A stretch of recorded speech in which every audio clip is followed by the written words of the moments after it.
Thank you for tuning in to the best parenting show on the internet, Post Daily Dose. It's the Post. It's the Post. It's the Post. The Post Daily Dose. It's the Post. It's the Post. It's the Post. The Post Daily Dose. It's the Post. It's the Post. Hey there, Post+Institute. This is Kristi, Saul, the co-founder, coming at you live, and welcome to the best little parenting show on the internet. I hope you guys are having a lovely evening. Of course, I want to plug these two books real quick. Brian's book, From Fear to Love, that we have on promotion. You can find this at feartolovebook.com. And then also Brian's book, The Great Behavior Breakdown, that you can find on Amazon and also at postinstitute.com. And I'm pulling from that book tonight. Hey, Jen, I see you watching tonight, and it's beautiful to see you. Hope your family's doing well. Before I jump in, I want to just do a quick thank you. There have been a few people who've messaged in the last few days, and there was one conversation I had today in particular that just really struck my heart. She just shared that she felt like these little videos that Brian and I have been doing daily for the last, I think we're on year number 3 now. She just talked about how much they've really helped her, and that she's committed to journaling daily and using the daily dose as sort of a source for digging deeper. And that just makes me so happy. I just feel so honored to be a part of the healing journey for anyone out there who is using our books or our materials, or sorry about that, my computer's doing whatever computers do. So I just thought that was really awesome. I wanted to share that as also an encouragement for you guys that, if you can get what you need through these videos, through our YouTube channel, through our podcasts, man, that's just all the better. So tonight, my topic is ADD, ODD, or PTSD. And I'm reading real quick from page 47 out of Brian's book, From Fear to Love. And this is something that I think is really interesting. And then we'll talk a little more about this. Anytime there's any interaction between two people, those two people bring their physiology to that interaction. This is the power of being response-able. Children with a trauma history, response-able, our ability to respond makes us response-able parents. Children with a trauma history are extremely sensitive. Their physiological systems are extremely sensitive to the states of other people. As the adult, if you move into stress or your unfinished business becomes activated, a sensitive child will react to you. If you're really stressed out, even if you just had a bad day and walk past this child, the child will react to you. This doesn't mean that you can never have a bad day. It simply means that it helps to stay aware that whatever your interaction with other person is, you bring all your stuff to the table. That's pretty powerful information, isn't it?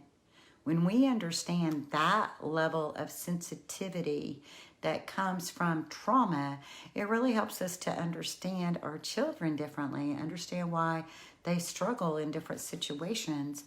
And so my topic, ADD, OD, or PTSD, actually came out of a conversation I had with a mom a couple of days ago. She was talking about the psychologist that has been seeing her child, diagnosed the child with attention deficit disorder and oppositional defiance. And the behavior challenges are primarily focused around bedtime, which happens to also be the same time that sexual abuse occurred in his earlier life. So I ask you the question, ADD, ODD, or PTSD?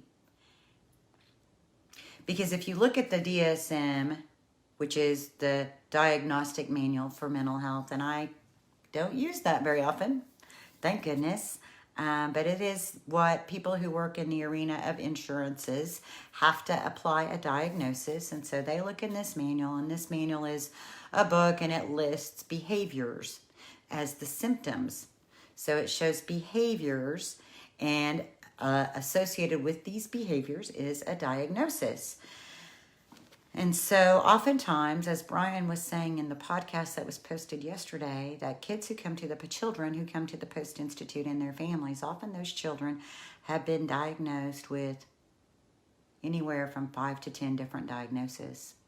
And they're on anywhere from 3 to 4 different medications, all for the purpose of trying to manage behaviors that are actually rooted in trauma.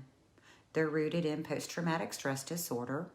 They're rooted in the fight, flight, freeze, and fawn mechanisms that are so easily activated because of that sensitivity. And the sensitivity is a survival mechanism. The sensitivity is a mechanism that gets built within so that a child from the brain level, this is unintentional, it's all subconscious, but if you think about it, if a child can be vigilant enough, which is then what manifests to look like attention deficit disorder, because they can't really focus on anything because they're so vigilant and plugged in to their environment for the purpose of their self-protection. When we understand that, that sure changes things, doesn't it?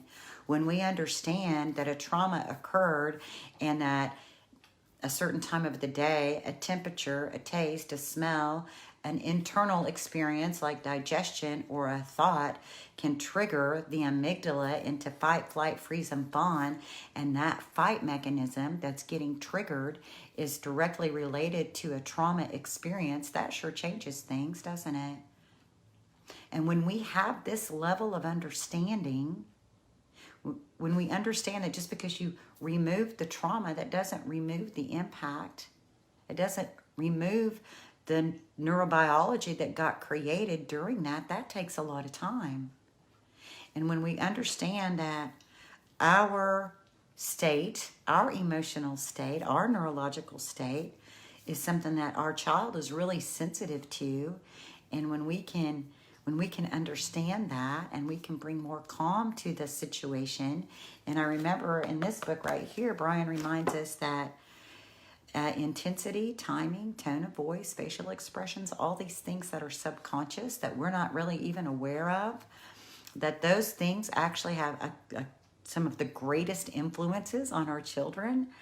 And so that's why I'm always talking about doing the heart work, doing the work in our heart to really have this understanding percolate deep down into your heart, so that instead of assuming negative, we can assume our children are doing the best that they can in any given moment.